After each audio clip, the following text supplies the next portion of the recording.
विराजा सीना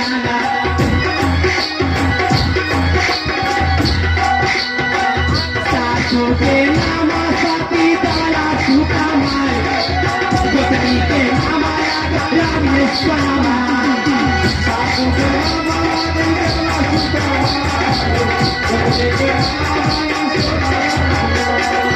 स्वामी के नाम हम दिला देवासाय स्वामी के नाम हम दिला देवासाय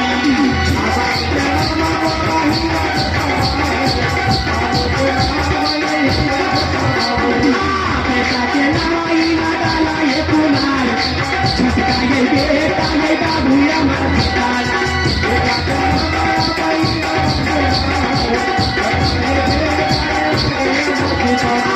बेटी के नाम चाना चाना कहा जाए बेटी के नाम आगे शादी बेटी के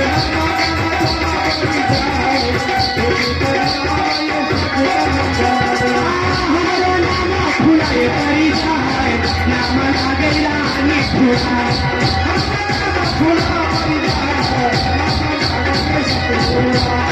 देवी दूर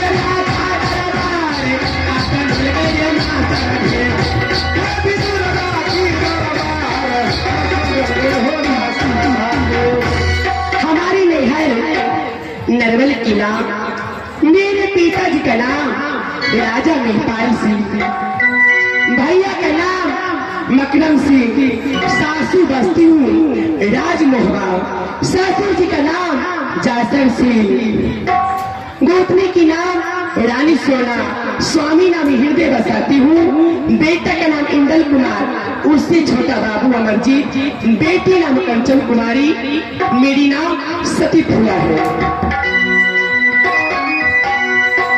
कौन जानते कि ये रानी फूला मुख करती भी पूजा करती थी और फूल की वजन ये रानी फूला लगती है। सबसे पहले मैं नकुबर मंत्री को बुला करके और इस राजमोहरी के समाचार पूछ करके उसके बाद अपने रंग में जाऊंगी आराम करने के लिए।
Sulle la pura,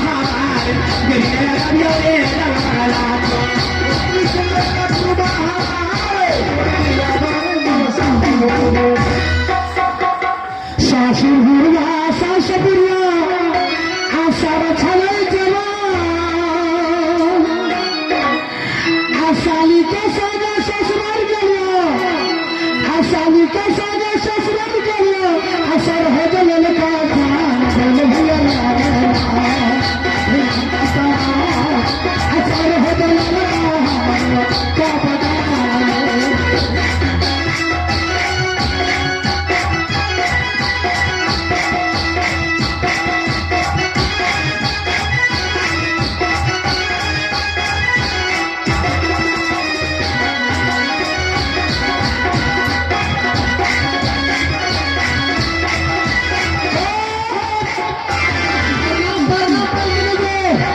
खुश रहो मंत्री, खुश रहो, तंदुरुस्त रहो।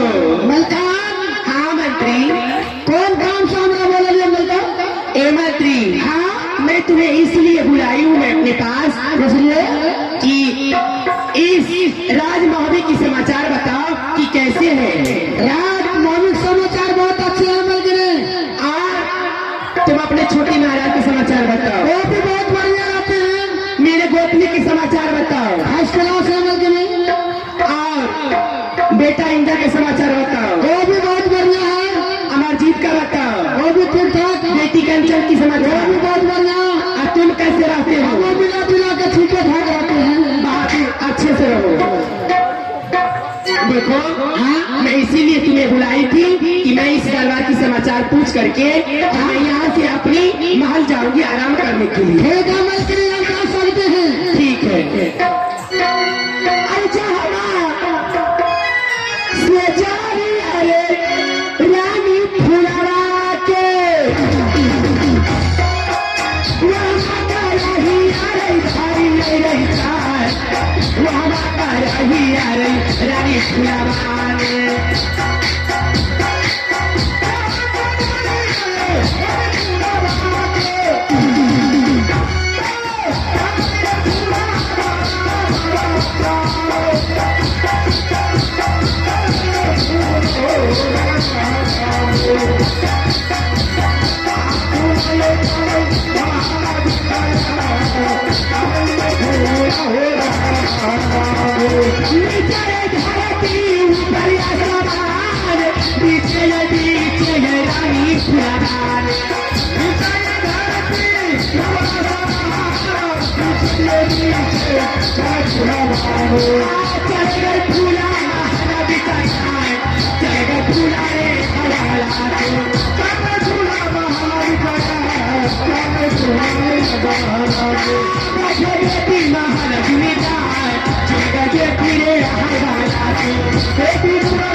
हमारे के नाम राधिका जानिए, हमारे के नाम राधिका जानिए।